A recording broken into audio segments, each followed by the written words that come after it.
was involved.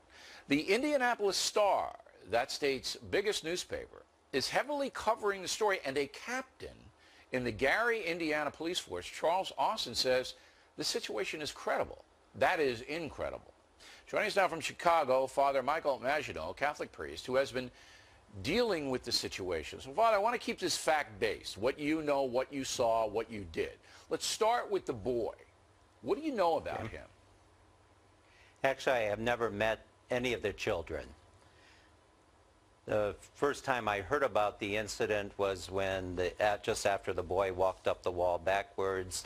There was a furor there, people running out, calling for the police, security, the chaplain. He called me.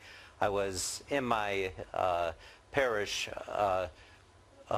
conducting a Bible study class, and I got the call because I was on call for the Catholic priest chaplain who was off at that time, and they called me in to do an exorcism. And I said, but let me stop you there.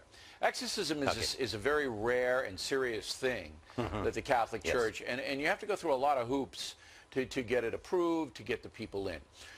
It disturbs me a little bit that the boy involved, and this is according to the newspaper and other eyewitnesses, you know, was doing incredible things like walking up walls and things like that. But you yourself, never talked to the boy. Why not? Well, when I went to do the interview at the home with the mother and the grandmother, it was a 4-hour interview, and the first 2 hours were basically just getting information of all the occurrences and phenomena that was surrounding everything leading up to that incident at the emergency room in the hospital. The problem I'm having with this is, number one, you didn't see the boy. I think the credibility of the Catholic Church is in a tough way now in this country. Exorcism is a very serious thing, very, very serious. I understand you got permission from the bishop in your diocese to do this. But it just seems to me that the story is not solid enough to go public with it. And there are a lot of people watching right now that say this is more mumbo-jumbo from the Roman Catholic Church and no credibility here at all. How would you answer that?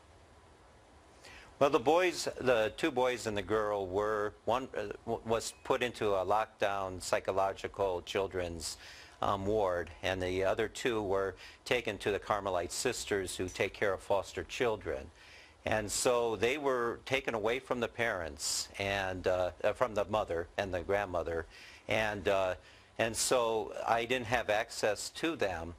And I discovered in the investigation that the mother was also possessed. Mainly at the end, very end, I put the crucifix on her forehead and she began to convulse. As a Catholic priest for many years, you believe that there is something unworldly involved with this family.